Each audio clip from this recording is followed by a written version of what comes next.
there, my name is Alan. And I'm Tony. And welcome to Tales from the East Coast. How you been, brother? I've been doing wonderful. All right. So, in case anybody's wondering, Tony just had a birthday. Yep, 29 again. So it's by the time this drops, it'll be last week, but that's okay. Yeah, it's all good. So we were hoping to record it on 50 the day fucking of, 6. on the day of the birthday. So having said that, I got you a card. Ooh, baby. You're such a sweetheart, Alan. I got Tony a card. Here you go. Look, it's a card. Will I cry if I read it, or am I allowed to read it out loud? I'll Yes, read first. it. Read it out loud. Okay, first. hold on. Nope. Who's gonna have an Don't read it don't read it to yourself first. Read it out loud as you're doing it. Can you not hear what I just fucking said? Who's gonna have an awesome birthday? No, Yeah. birthday. It's a question mark, not an S. Roses are red, violets are blue. Happy birthday, cocksucker.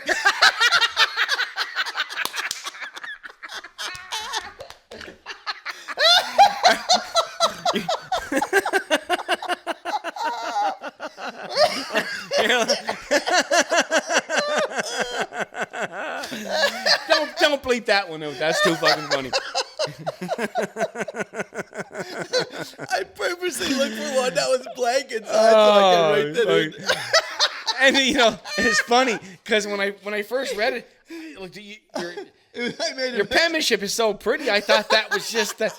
I was like, he didn't even. Oh yeah, he did sign that. I'm like, holy fuck. You didn't say what it says. Love Al. Love Al. Or Love AI.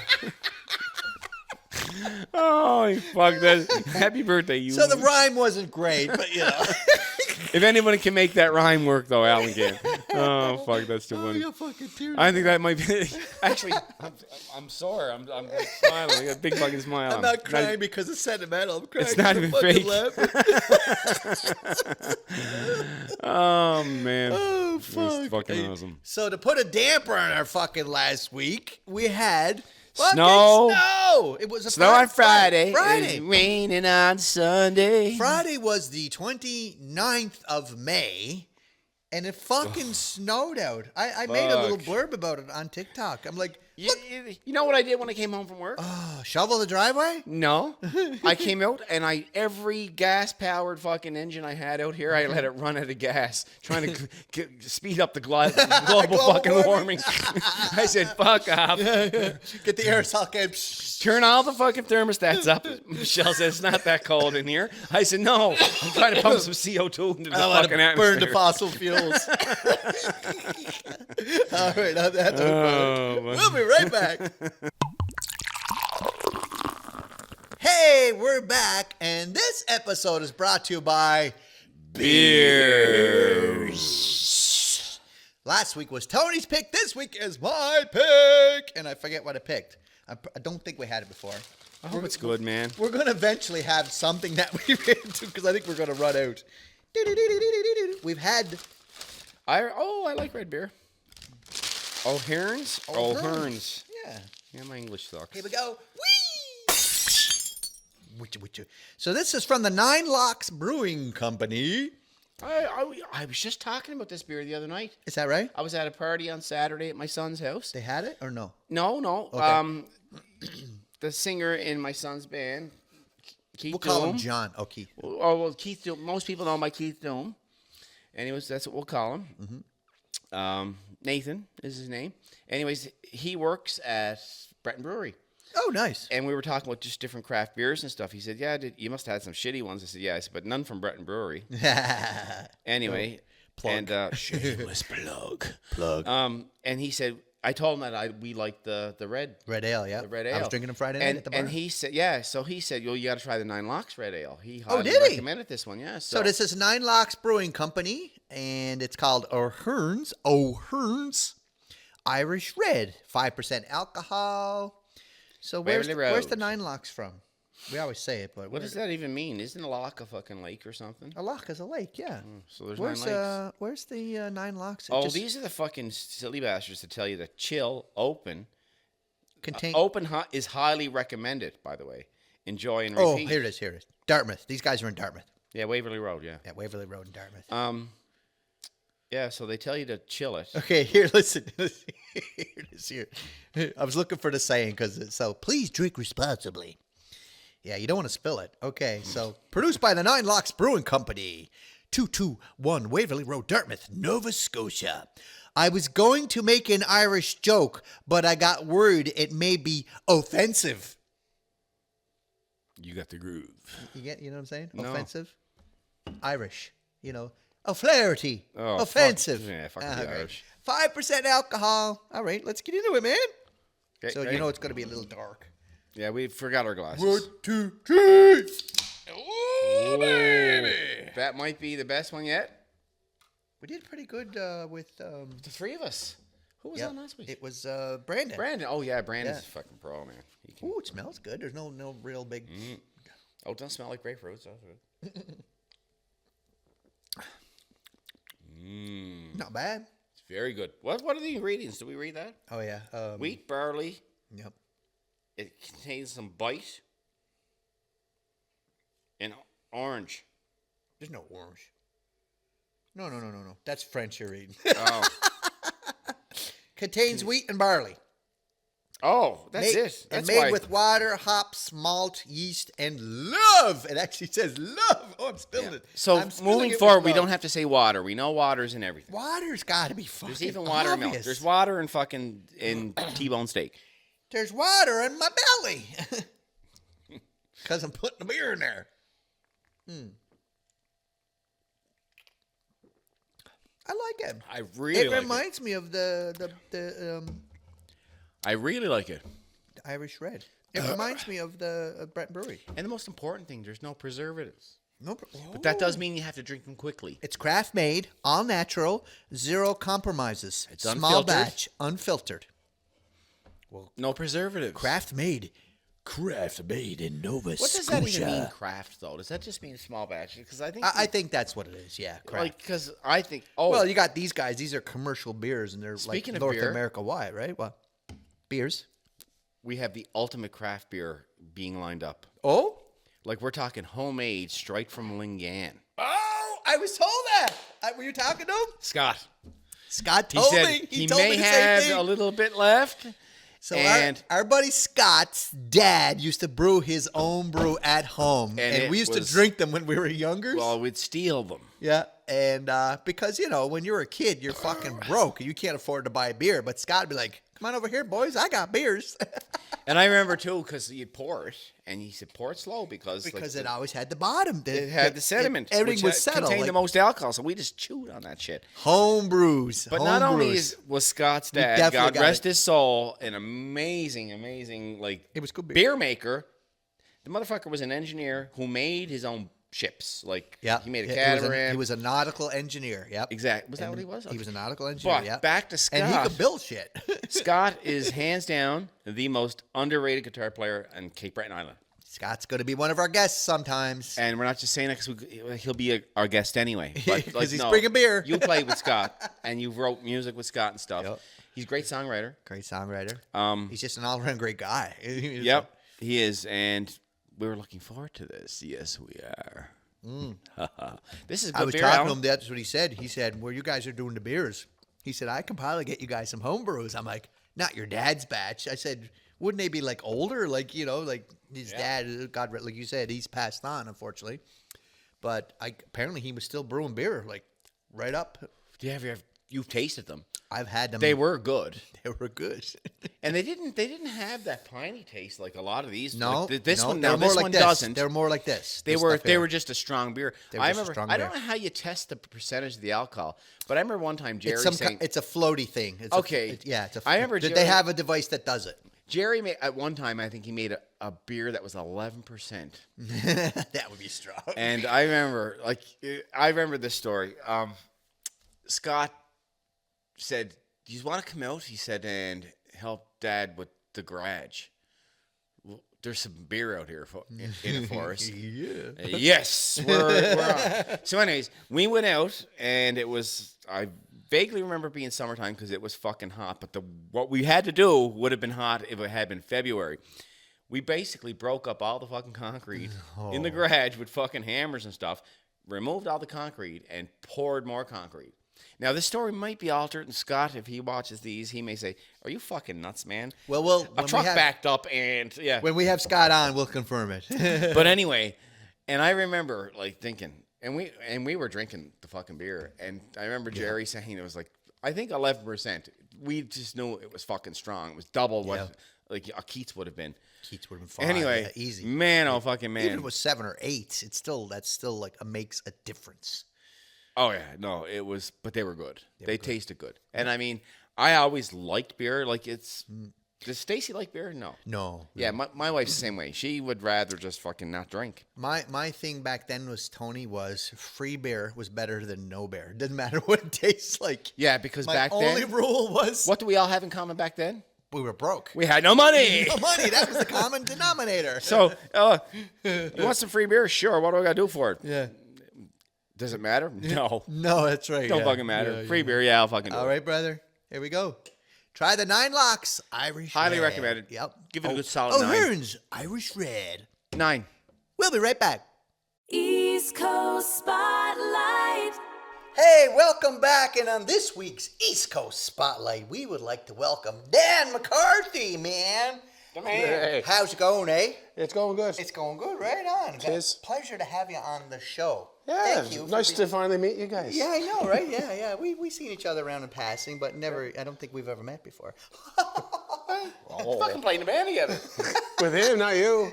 We just filled in for each other. Yeah, that's pretty much. I think he was there at one, or what did No, you? I was in the band, but Dan and I have never played the band together. We played one show together, We acoustic. played with IMI, that's a lie. Oh, we all did. did We play all together. did. I forgot. That's what I'm talking That's right, about. I forgot all about that. Yeah. Jeez, that feels You like played- a million years ago. You slap at a bass. I was the bass player. That's right.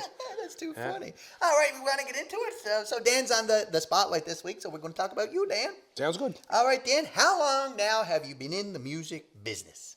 I started taking lessons in grade 5 or 6. Start giving them in grade 7.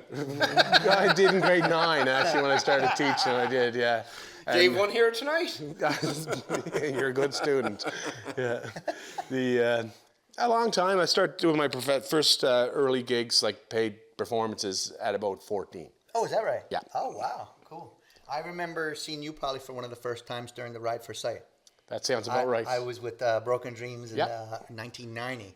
And I was over, got involved in one of the Ride for Sights. I remember that. And you were with, I don't know what band it was at the time. Just a high school, bunch of guys. Oh, you is know. that right? Yeah, just a couple guys. You had the hair down to here like you. No, not then. I don't think I did. I think you did, yeah. Oh, maybe not. Maybe not. No, you might have just had. Because like you were in Broken Dreams then. Yeah, 90. When I had hair like that, I was in Broken Dreams. That was later, yeah. Yeah. So, and you were in Broken Dreams Everybody then. did their tenure And everybody in, Broken recycled Dreams. us. I don't even tell people I was in that band. Yeah, So you should never have brought it up. I don't remember you having hair.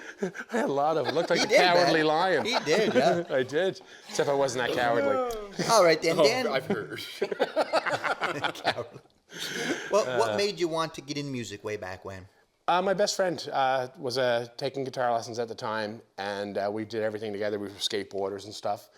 And then he showed me the cover for Van Halen, Women and Children First. Oh, yeah. And I was like, oh, man, that guitar is so cool. And then Who's your friend?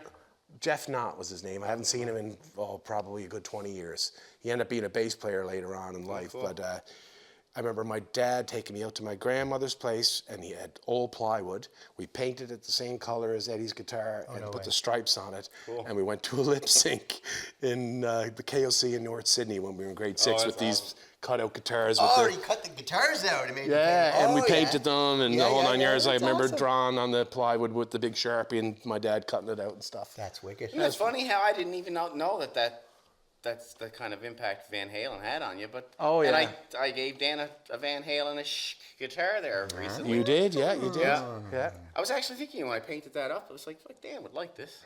Dan, do you remember the first song that you learned to play all the way through? I do, actually. It was Billy Ocean, Loverboy. Oh, wow. Way. No fucking way. How did you get into that? Like, how? Because my dad liked the tune back in the day. And I remember I was learning all kinds of stuff, but nobody knew what it was except for me because it didn't sound like it. But when I played that song, it sounded that.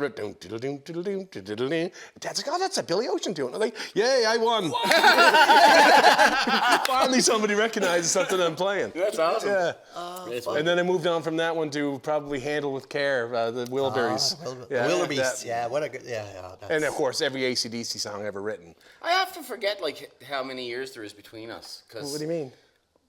You're not 50 yet, right? Yes, I am. I'll be 53 in September. Oh. Yeah. Oh, we're closer together because you. When I think of like what your influences are, sometimes I think it's more 90s stuff, but maybe it's because you played in that band where, this band, that Evolution. band. You played a lot of 90s stuff with that band. We did, yeah. We got really lucky with that band because there was a whole genre that nobody was doing. Yeah. We jumped on it, and that band took off like crazy. And then me and Al were talking earlier before we started this, like, as soon as Herman's closed, that whole scene died. Yeah. Because you couldn't play, like, Nickelback or Blink-182 for this person, and then or Green Day and all that stuff. Yeah, and Green Day and stuff, and then Wagon Wheel in the same set, because the crowds got mixed again once Herman's closed. I always said that. People said, you got to play a little of everything. I said, well, if you play half country and half rock, half the night, or all night, half the people hate you. That's true. There is a fine line you got to walk, but we were too far to one side to get away with it after that place closed. Yeah, and Smooth Herman's had a specific clientele. Like, I mean, the people who would normally go out to be the 9 to 1ers, they were not going out. They're not staying out till 3 o'clock in the morning. No, right? You know absolutely. I mean? Nobody is now. No, exactly. Well, there's nowhere to go. Where are you going? Again, I ain't going to the Capri Club. That's for sure. You know what I mean? No. I didn't go when it was, back then either. I hate the place. So, unfortunately, sorry. I didn't want to walk Yeah, up I was never a big fan. No, I played there with both of you guys, though. I remember playing there a few times. Yeah. Dragging all those fucking amps up that. I was talking about this the other time, too. I was playing bass for you guys, and we got 4 nights in a row at the Capri, I think it was. And I found out the day I slammed my finger in a door playing hockey, and the nail fell off. And I think it was, the finger you use all the time. So after the 4 nights, these fingers looked like big swollen sausages because they weren't used to playing the bass. So, I was a one-finger bass player, right? Yeah, anyways. That's too funny. Yeah, I won't forget that hurt, man. Oh, fuck, that sucks. Oh, my God. So going back to that with some of the first songs, and what were some of your biggest influences? Oh, back then, AC/DC for sure, and Eddie Van Halen. You know yourself, Tony. As soon as you heard those whammy bar dives, and that was like, oh my God, this is like just another level. I felt like Buddy from Back to the Future. Yeah. I'm Darth Vader. Melted your minds. And I asked for 1984 for my birthday, and my mother bought me Judas Priest, Defenders of the Faith. Oh, I can't go wrong Screaming there for either. Vengeance. Oh, Sorry. Vengeance is my Because favorite 1984 was sold out at Zeller, so she come home with that for my birthday. At first, I was all pissed off, of course, till I heard the Sentinel. An Electric Eye, those 2 guitars. And then I had to be in a 2-guitar band after that. So then me and Dick Lyle became friends, and we were just. Anything that had cool guitar parts that meshed like that, we were all over it, right? I watched Screaming for Vengeance concert. Oh, yeah? Me and Kendall was here the other night, and we ended up watching that, and an Iron Maiden one. And Wicked. yeah, that's some good I want to shit, see Maiden. I've seen Priest. I'd love to see Iron Maiden. That's pretty good. Well, Priest is, Rob Halford's not well now, I hear. I seen him when he was good then, so I'm glad I did. See, I got to see Ozzy with Sabbath, too. You guys probably went to that, I did didn't you? see that. I've seen Ozzy before. I didn't get to Did see you? I didn't Yeah, get to I'm see glad. I Ozzy took at my all. son to that, and I'm glad we did, because I think I'll see never him will next now. summer. You think you're going to die? If I go fishing with you, Eddie. I just wondered how you plan on seeing Ozzy. Like, if you're going to go see him next summer, I'm going to go, Hologram. The hologram I've version. seen Michael Jackson a few If they're going to years do it in Michael and Vegas. Elvis, they could do it on there. All right, on that note, we're going to take a short break, and we'll be right back. Hey, welcome back to the East Coast Spotlight with, once again, our buddy, Dan McCarthy. Is Dan short for Danny, Daniel? Daniel. Daniel, yeah. Daniel's son. My brother's name is Daniel as well. We call him Dan Danny. messaged me I met him yesterday. once. Did you? Just once. Yeah. At the Main Street Danny, Lounge about 35 years ago. Oh, there you go. Yeah. He goes by Danny. Yeah. Dan or Danny. Yeah, Dan. Yeah, he messaged me yesterday. Yeah. Dan. Do you go by Danny at all? Do anybody call People you? from North Sydney. They call you Danny. Yeah, anyone I grew up with that know me since I was really young. Yeah. For the most part. Yeah. A few people at work call me Daniel because it was on my cubicle wall. There you go. You know, when I first Daniel. started. Yeah, you know. yeah. Well, they just Yeah, think We just call him King around here. Oh, that's enough of that, silly. So, Danny. Yes. On with the questions. This is my favorite one. I ask all the real musicians this. I shouldn't say that. Real. I asked Lauren the same question. So he watched these. So. There you go, Lauren. Hey, Just Lauren, say if you something. didn't like that question, you can go fuck yourself. You can put that in the comments. That's my call. That's my thing. I'm only kidding, Lauren. Love you. The language on you. Fuck off, Danny. Okay. You know, we didn't swear with Flo on, and we tried to be respectful with Hubba. Yep. You guys did a good job at Hubbas. Oh man, He cursed a little bit anyway, so it was okay. Hubba's on. That was one of my best ones so far. Anyway, out of all the equipment you've owned over the years, and I know there's a lot of it, is there any one thing that you could get back that you lost? I would like to get, I had 2 guitars that I do regret parting with. It was a purple Jackson Fusion Pro. I sold it to a guy that I went to high school with. Pretty sure he cracked the headstock off it. Paul Ross has the Charvel version of it. They were discontinued shortly after.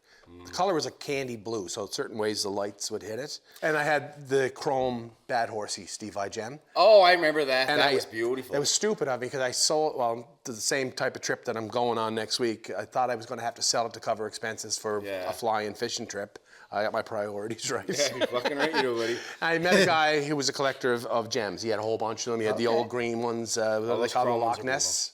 They're worth like 30 grand, right?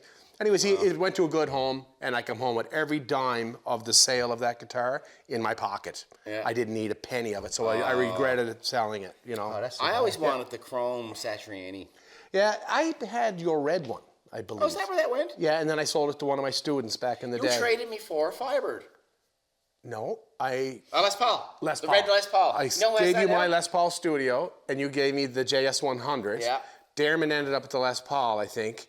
And Yeah, he did, yeah. my student, Jason Legato, ended up with the JS100. Yeah. But I wanted to have the Satriani and the Vise together. Yeah. So it just wasn't my sound. It was a great guitar, but it just wasn't my Satriani sound. was a small guitar. It was really tiny. But it sounded like Satriani, and I don't sound like Satriani. Like if I did my thing, it would sound like my tone was muddy.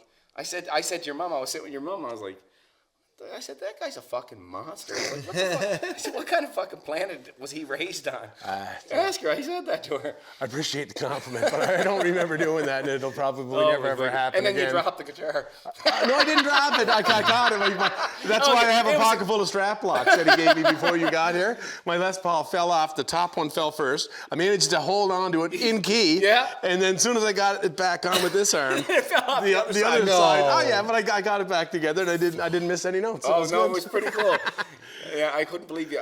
You kept the song going. I kept the song going. Well, we're a 3-piece. I didn't have a choice. I couldn't let the boys down. The look of horror on your face, and he looked up at me like this, and he went, well, it wasn't that I was going to ruin the song. That just talking about Les Pauls and dropping them. The one that you ended up that I had when I first got it, I was playing with Spider at Benyon Beach in the tennis court, and the strap came off from a strap lock that pulled the screw out of the body. Oh. That's why I didn't want to take the strap locks. You know how to fix that though?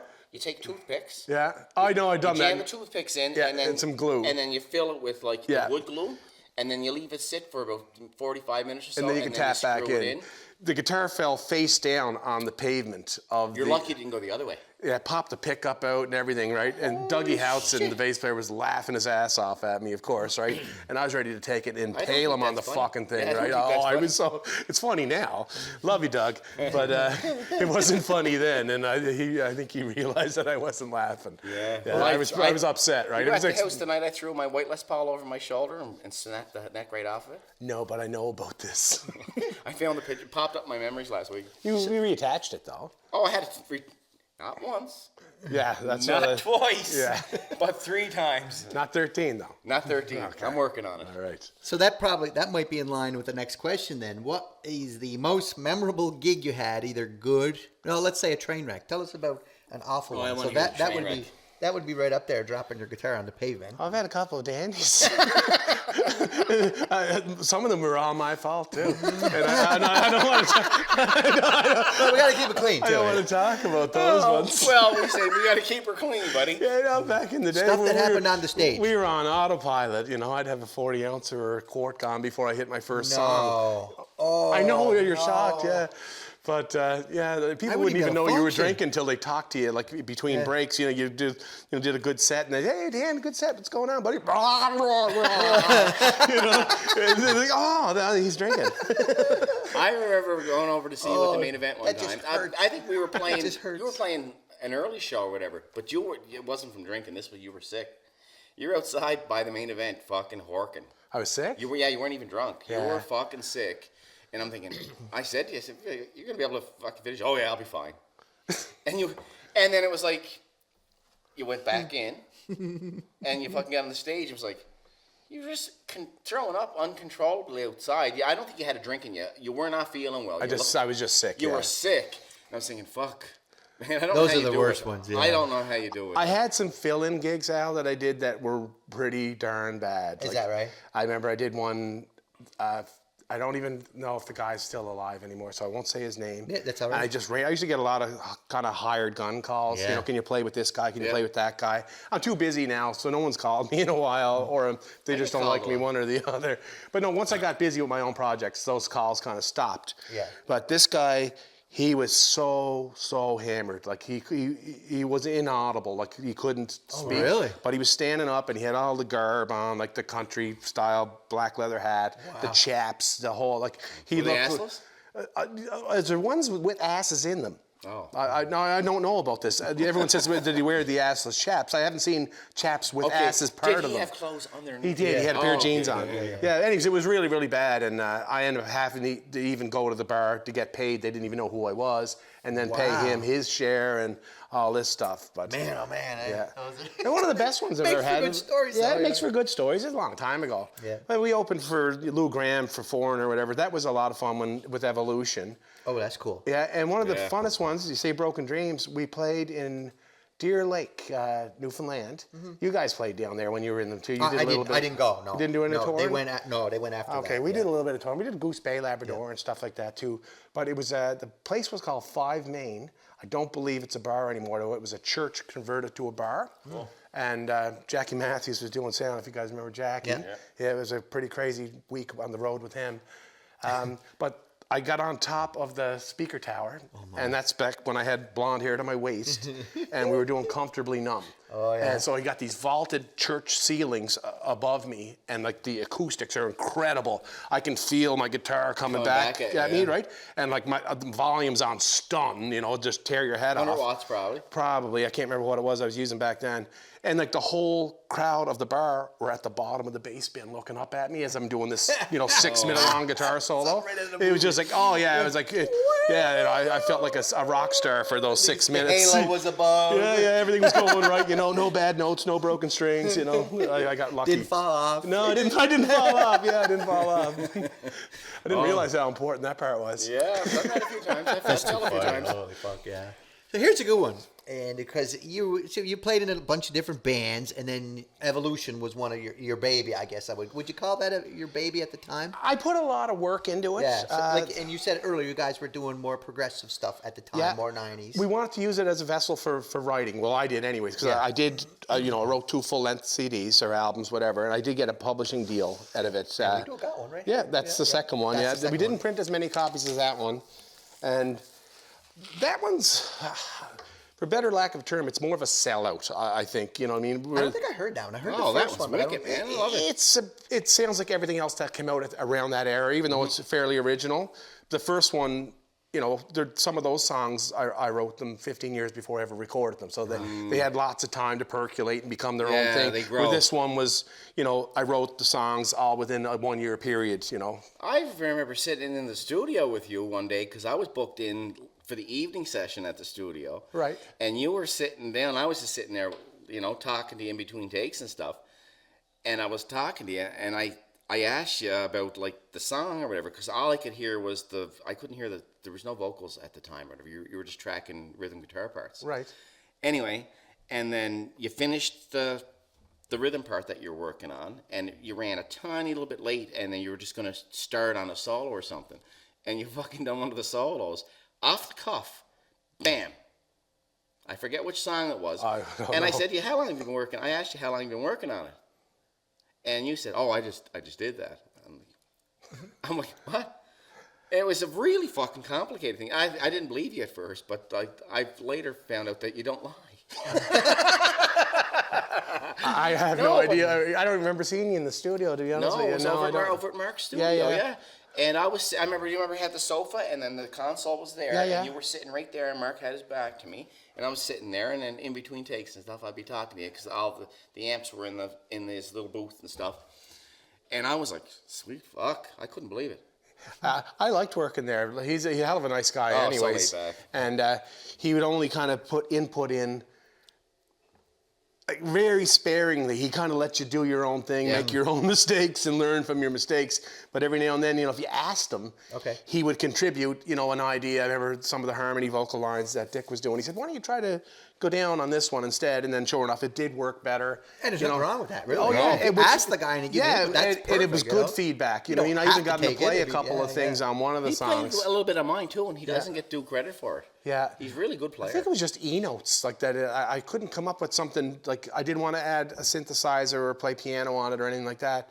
And that's why I just said, Which you can also do. Come up, somewhat.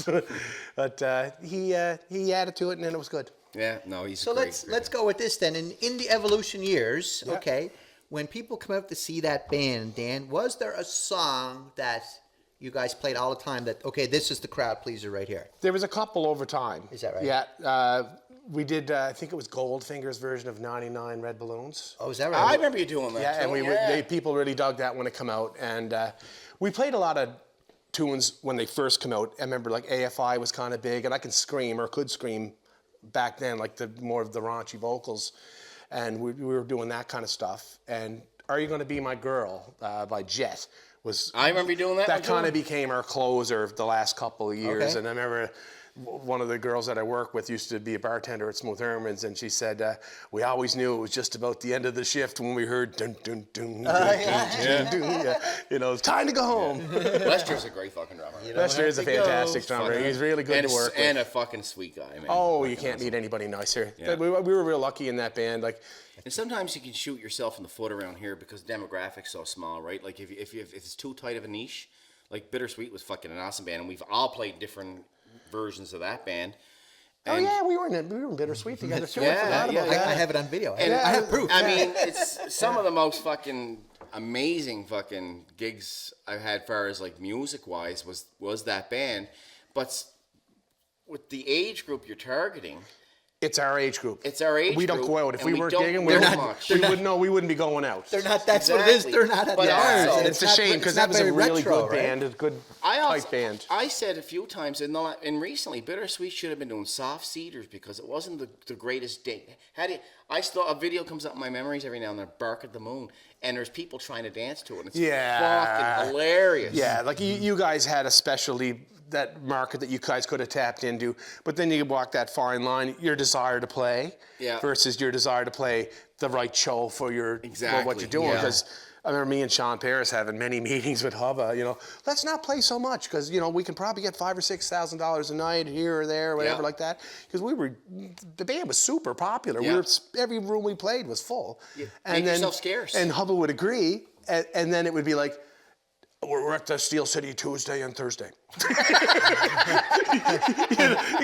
But he loved playing. That's what it was. Yeah. And he was a consummate performer. He wanted to be on stage. Yeah, and he's good at it. He still wants to be on stage. Oh, he's still good at it. He's 80 years old now, and he's still singing like a motherfucker. Moon said, I think still remember the quote. It was like, Hubba doesn't play gigs. Hubba goes out and plays music and has a party and invites you to come.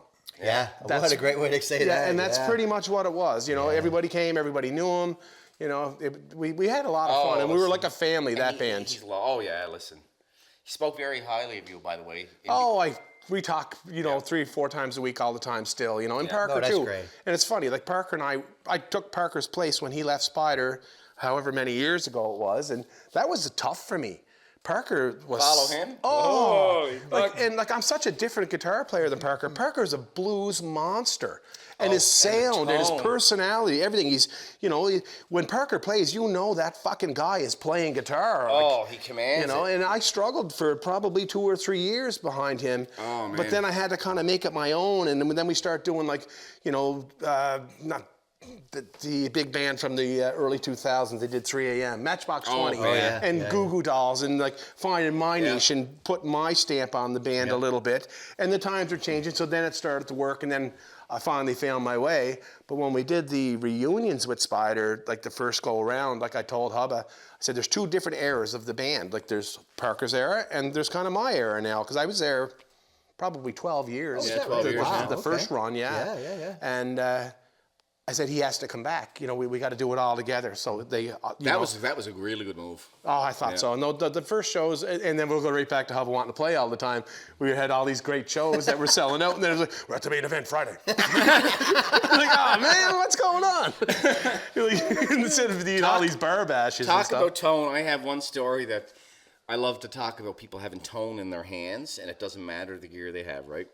So I remember fucking saying to you years ago, and I think other people said this to you, because I've had the conversation come up different times, and you kind of come up in the conversation, where it doesn't matter the gear, you have the same tone. And you used to have a PV Chorus amplifier. Stereo Chorus 212. Big motherfucker, right? Yeah, I remember that. Anyways, and I remember when you bought your first tube amp, and I went to see you with the Heather. I probably sounded exactly the same way as I did with that Stereo Chorus 212. It's fucking amazing. You went and bought this really fucking awesome fucking tube amp. I think it was 5150. 5150, Yeah. Exactly.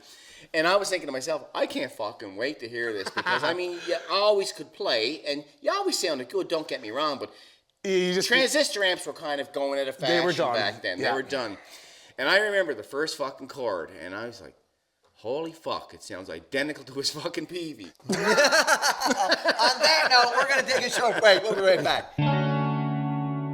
Hey, welcome back to Tales from the East Coast. And once again, our special guest, Dan McCarthy. Very special. Oh, yes. I love you, man. Thank by the you way. again for being on the show. Ah, man. thanks. It's good to hang out with you guys. It's fun. This You is mentioned fun. to We me the have other a day ball. at my We have a gig, ball I doing said, you're coming out or whatever. I said, yeah, it was the only way I can get to see Tony. I'm pretty much of a recluse out here. Yeah. All right, Dan, if somebody was visiting the East Coast and they wanted to get an idea about the scene around here, where would you recommend them to go? I think you could do a whole lot of hopping here on a Saturday night just on Charlotte Street alone. There's mostly acoustic acts, as we all know. Yeah. But you'll get a little bit of everything, from maybe some newer style country stuff, some guys playing some pub music, and some Celtic influence stuff. There's lots of talented people. Yeah, and I think it probably depends on what time of the year it is too. Like just 2 weeks ago, we just had the ECMAs here happen in Sydney. Yeah, so it was so real you busy. had a little bit of everything. Everything, yeah. every kind of genre of music out there, right? And then other time of the year we have the Celtic Colors going on, so it'll be mostly Celtic. That's right. But Depends what just you're looking for. A typical weekend, you could pretty much find. Taking whatever you want, really. Yeah. Yeah, you're taking whatever you I want. think so. I think so. Yeah. Because it's hard to know anymore, because people don't pay attention to social media, so it's all white noise. So you have to know what you're looking for. You do. So I got a good question for you. That. Well, it's kind of a half question, half statement. You have a new band. I do. Alan and I were both yeah. fortunate on separate nights this week to take it in. Alan took you in Friday. and I went down Friday. to see you in the pier on Saturday. Friday. Yeah. So tell us a bit about that band, and then I'll put my 2 cents in on what I thought, and then you can talk what you thought. But tell us about the band and some shows coming up. Well, I just really wanted to get back to playing electric guitar. Even though I did have a band for about a year, Sonic High. We were with Joe McLeod, Danny Lockwood, and Brian Doyle. All awesome guys, awesome players. Joey's awesome. Logistically, it wasn't working out so well. Brian's in Inverness. Danny's, tough. he's Ian Thomas's touring drummer. Oh, wow. So he could be in Florida next week, So Yeah. kind of had a book around different schedules, or if he, you got to do what you got to do. No one's going to get upset if you can't make a gig. And But Joe you can't plays with everybody. Joe plays with everybody, and he's like one of my best pals. I love the guy right to The guy to death. call if you need a quick fill. Yeah, and he can play songs that I've never heard before, and it's where he He's a rehearsed them master of all that. day. Man, he's I so played good. with him a couple of weeks ago, Flo Sampson, and Yeah. I was like, fuck, man, he's fucking... Yeah, so we just kind of wrapped that up after New Year's, just because everyone was really far apart. And then, my summers just outside of Bedeck. Danny was living his summers just outside of Shetty Camp. And then Eddie Burke was looking to get something. And actually, it was J.C. Johnson was trying to get something going, and his turned into Three-Way Stop. And I kind of got in touch with Eddie because of his idea, whatever. And then he asked Chad to get back into it, and I've known Chad. He's another great guy. Oh yeah, and I know him since I was like 15 years old. Chad's son actually works for me. Oh, right on, Yeah. cool. Yeah, Nick. Yeah, and he was telling me, he said, "Yeah, Dad's been away from the drums for a while now. He got back into it." He said, "I've been hearing him pounding on the drums." And they're all great singers, so I'm real happy about that. And Eddie's definitely made me a better harmony singer. Even my wife commented on how she goes, "Oh, everybody can sing good in the band." I said, "Yes, I know." I appreciate that. It's really it's ear candy, and like rehearsals Yep. are fun. Yep. We actually do like harmony rehearsals. And the so name of the everybody- band is The Rockerfellas. the Rockerfellas. Yeah. Can't forget that part. Yeah. I was sitting on that one for a little bit. No, that's a good. Yeah, That's a, that's cool a great name, yeah. the Yeah, that was pretty Rockerfellas. cool. That's really good. People name, seem yeah. to like it. Yeah, no, it's, I mean, like I said, I only took in the last set there the other night on Saturday. Like I said, you can chime in if you want when I'm done, but you just calm down. You should have went together. It the fucking- would have been more I tried. effective. I boys. tried. Oh yeah, I was in bed. It was past my bedtime. I took the early showing, but the harmony, it's like, individually, all you three guys can sing really, really well, and we all know Eddie's a lunatic. He's a maniac. Oh, he's a beast of a harmony singer. He's and awesome just at an it. all-around great musician. But individually, all sang lead really well, and then the other two just jump in. The band sounds bigger than the sum of its parts. Yeah, and Chad said that after one of the tunes Saturday night. He said, we don't need a fourth, because I did kick around the idea, thinking that the bottom end would drop out. The boys are used to filling in all those holes, whatever it may be they're doing. And we're not missing another member, I don't think. No, And the and you fact know that what? you're Money. a three-piece band and you have three singers, that just opens up so many. Yeah. Like, I mean, Yeah. it's not just you singing all night, so you don't have to worry about blowing your voice out. It's not Eddie singing all night. It's not Chad. And I know I picked up on that right away. I'm like, holy shit, they're all singing. Yeah. What a great idea. Yeah, you know what I no, mean? it is great. It just opens up doors, Like if you want to, we want to do this song, and Dan's like, yeah, I don't know if I can sing that song, fellas. Oh well, I can sing it. Or Yeah. that's the way I Yeah, am. we've actually did trade off a couple already. I can't remember which ones they were, but I gave up one and Chad took it. And I think it went the same way with Eddie. Maybe I took one of his or vice versa. But, with whoever has the better harmony ends up loses the song. That's not a bad idea, though. That's really not a 'cause bad that makes idea, sense. right? Yeah, so if you're able to hit some of those higher threes and fives, Yep.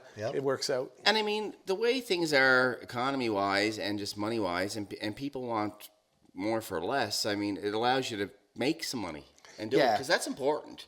Sure. At our age, it's not about the money. It's justifying my time away from the other things that I like to do. Like I want to be home with Tara, or I want to be fishing down the river, or I want to be out on the side by side, or I want to do something with my daughter, and my son's moving home soon. So if I'm going to be gone for a whole evening, it has to be worth it in some way. And there's nothing wrong with and that. that No, kinda- and I love to play, but I can play at home. That's Yeah, exactly. I say that I do all that the here all the time. time. Yeah, Exactly. yeah. And the thing is, though, what a lot of people don't realize, and it's like, okay, so music is fun, and we call it playing for a reason. But if you're gonna do it, right, it's got to be worth your while, because very often if you're playing on a Friday night, it's ruined Friday and Saturday for you. Yeah. Yeah, and like that's 100%. The time commitment, even beyond the time you're on stage. You filled in with me one night in Pedek a couple of years ago with me and Joe. I think it was just the three-piece Jade, maybe. You filled in for Lester. I can't remember what it was called at the time, but yes, I remember. It was fine for me. I'm only Joe had his 15 minutes camper from the and- deck. Joe had his camper, or he Yeah, stayed he's with me just- one of the other. But you had yeah. to drive back to Sydney. Yeah, yeah. So just your trip to Sydney, from the deck and vice versa, there's 2 Absolutely. hours of your time. Yep, gone, yeah. Yeah, so it does take And a lot that of actually time. ties into a question I was going to ask: that what are some things that people don't realize about being we're not so much full-time musicians, but we've done it a long time. So it's almost like our second job. Can I interject here? Yep. Like I wake up at 3 o'clock in the morning and I play for 4 or 5 hours Yeah. every day. Yeah. And so that's pretty full time, even though you're not getting paid for No, it. you're right. Yeah. It's you're even right. worse than full time. Yeah. It's like working at Walmart. You're not out gigging as much as like I am right now. So you're doing that, and I found like when I wasn't gigging as much, say during the pandemic and Yeah. stuff, I did play a lot more at home. Yeah. It's part of who you are. You're not going to stop even if you're not gigging. No, So no. you're going to keep going. Yeah. So what are some more shows you got coming up, Dan? Like that was your first weekend out. Yeah. Oh, who else is in the band? We said the first name. Eddie but- Burke. Eddie Burke, Eddie Burke. And Chad Bennett. Chad Bennett, right? Yeah. Yeah, we just said the first name. And So we're just in to let everybody. Bedeck this Saturday at the Legion. Okay, We've got Bedeck's one coming. coming up first weekend of So July in this Marguerite. Saturday will actually be the day this drops. So this Saturday. Oh, cool. Yeah. So. Bedeck Legion this Saturday, and then I'm going away for a couple weeks fishing in northern Quebec, and then I get back at it when I get home. Cool. And We're talking earlier, and you said you guys are booked right till November. that's right. Yeah, wow. We have something. They're not all like multiple.